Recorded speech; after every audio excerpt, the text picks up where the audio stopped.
Here with John Hughes of the UMC men's basketball team, just kind of talking about your unique story, of being a 28-year-old sophomore at UMC, getting back involved in basketball here recently. And first off, just kind of take us through your story. I know, it's kind of been a long road to get here, but a unique road, but just a great story that you've been able to find basketball again and a true passion of yours. And just first off, I know you started out at the University of Oregon, and just talk about your time there and what, just first off, start with your first few years of college at Oregon. Yeah. Well, basically, I graduated from 12th in high school, and my senior year, I played varsity and whatnot, but I was maybe 5'10", and so I went to University of Oregon just based, on academics, and so I went there and went for 1 year and didn't do very well academically. Wasn't really focused. Didn't really have much drive to do well. Wasn't really interested in school. Was just got caught up in life, and just having fun with my friends. And I came back from a year, and all of a sudden I was 6'4", 6'5". And so that transformation kind of changed me as a person. You go from being someone who's usually smaller, playing a different position, used to shooting, being a ball handler, to now being a little bit bigger. And I had an older brother who at that time was playing, he was a preferred walk-on at Florida Atlantic. And so I kind of always looked up to him like, man, why can't I do that? I put in all this time, like even when I was a little kid all by myself, it would just be me at the park shooting jumpers, shooting free throws, always putting in work because I just wanted it so bad and I loved it. And I found after I left University of Oregon after a year, I kind of went another route, and I was trying to get to work. I would do construction jobs, manual labor jobs, like moving people's houses. And went back and forth from that. I ended up moving to Florida and working different labor jobs, and that didn't work out. Moved back to Oregon to try to figure out, what I was going to do with my life. And I found wildland firefighting, and I thought that was going to be the thing for me. And I did enjoy it, and I loved it, and it was really hard work. You work 14 days straight, you're working 15-hour days, you're making good money, and you're out in the middle of nowhere, so you kind of get separated from society. You get away from all the hoopla of, the media this, and this is important, money's important, and it's like, you just get away from everything. You don't know what's going on, and you can't spend your money. So you work 14 days and you get this nice paycheck, and it's very rewarding.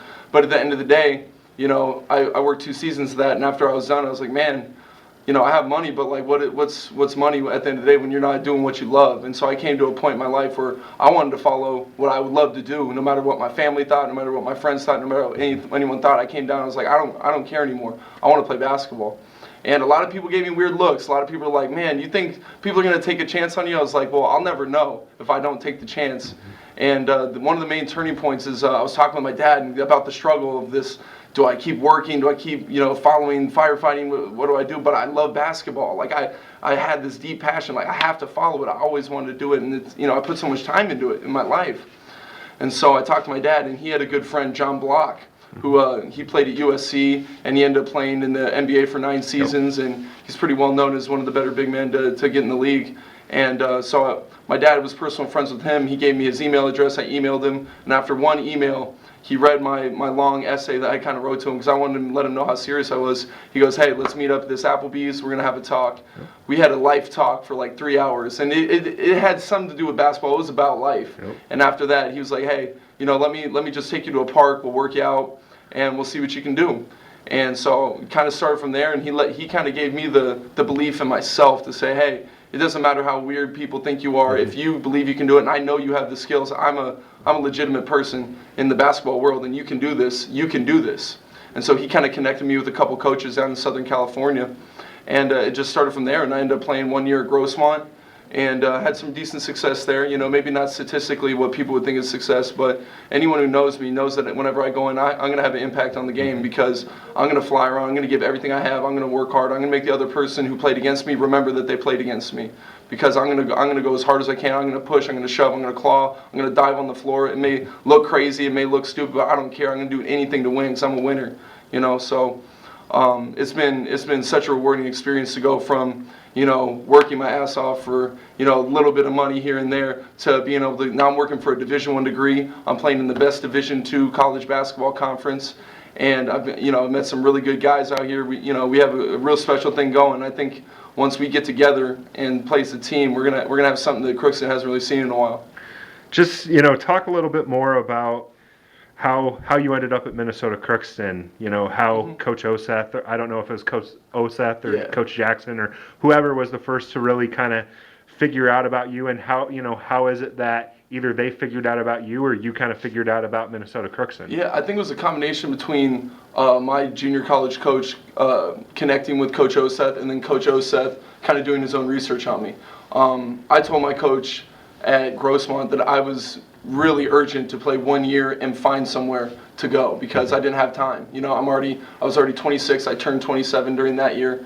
And I was like, man, people are going to look at that age and instantly push me aside, but I know I can find a couple. There's a couple of, because at the end of the day, head coaches are humans, and I know I can connect with another human that is willing to take the chance. So I was really urgent with my coach, and really early in the season, Coach Osa sent me a handwritten letter saying, hey, good luck this season. We've heard a lot about you from Coach Weber, best of luck. We'll be contacting you when it gets a little closer into the season. And so once the end of the season came, started exchanging emails, and then all of a sudden we were basically calling each other, every other day, saying, hey, you got this done? You got this done? Okay, so from all your records, we need you to take 6 summer classes and pass them, and then we'll send you the scholarship and whatnot. And at that time, I still had 2 other offers from smaller schools, 2 NAIA schools down south, and I think it was Missouri. And I was interested in going there, but for me, my goals out of this whole process was to get the best education and play at the highest level possible. And because of my age and the fact that I went to University of Oregon, my 5-year clock for Division I was gone. So that's already out of the picture. So for me, I wanted to play as high level. I want to play Division II, and I want to get this school that's going to give me the best degree. And Minnesota Crookston, as soon as I talked to Coach Oseth and I told him what my goals were, he goes, oh, well, we're going to get you a Division I degree here. You're going to play in the best conference.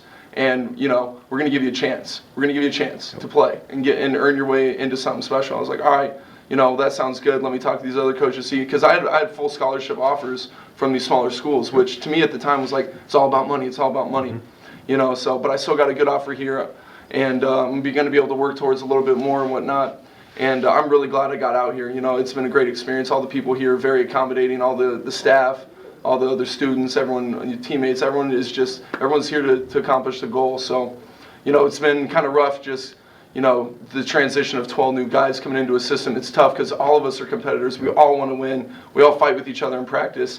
And when you don't get the results right away, it's obviously frustrating. But even at my junior college last year, we lost our first 9 games. And we rattled off 9 in a row in conference and almost won the conference title. We were 1 game away. So you don't know what's going to happen until you play out the games, each game individually.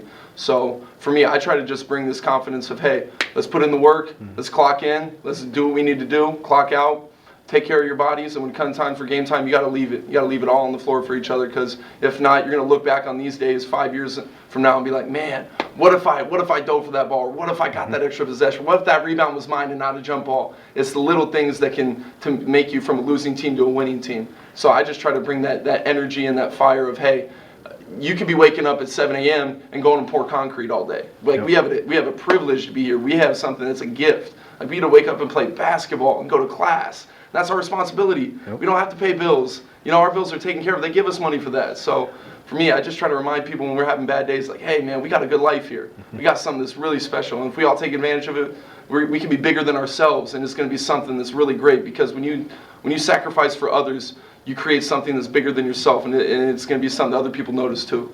Talk about the demeanor. You are 28 years old now, and you're coming in with, several of these freshmen are 18, 19 years old. Even the new JUCOs you're coming in with are 20, 21 years old. Just what's the different demeanor of, having that life experience, having, not being that young kid that you've tried to offer to, not only the new guys, but even the seniors, even the guys that, have been here for quite a while. Yeah, I think, besides getting all the old jokes known to man shooting at me, I try not to come at him like a father. I try to come at him like a brother. Like, hey, you can't make this decision, but I've been through that already. And this decision I made, and this is the consequence, or this is the outcome I got. Do you want the same thing for yourself? Because you're not special.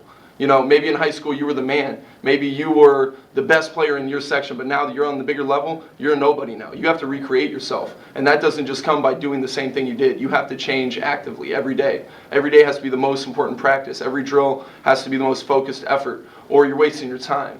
And so what I try to just come with is, even when maybe they're having a bad day and they want to slack off, I'm going to go at them. I'm gonna maybe try to crack them a little bit. You know, I'm gonna get overly physical with them so they make a reaction, and now that's going to make them compete. Whatever it takes to get that person to compete, I'm going to try to go individual by individual and see, okay, I know it's going to get Brandon going. I know it's going to get Ash going. I know it's going to get Tyler going, and use that to our advantage, because at the end of the day, they don't want to get preached at. And when I was younger, no one could tell me anything, and that's why maybe I got in the situation I was. You can't tell 18, 19-year-old kid what to do, because they're going to do the exact opposite. They're going to do what they want to do. But if you give them a challenge and you give them something that's, hey, you know, I'm your brother. I'm trying to look out for you like your brother. I feel like, you know, you get a little bit better response. But overall, a lot of guys don't understand, even though I am 28, I'm still in my second year of college basketball, so I have a lot to learn. So as much as I try to bring to the table, I'm trying to learn from them. Like I see Brandon do a move in the post, I'm going to take that. You know, or I see Ashton do a jab step and dribble by people, I'm going to try to take that and utilize it for my game. And maybe they don't understand how much I respect them as basketball players.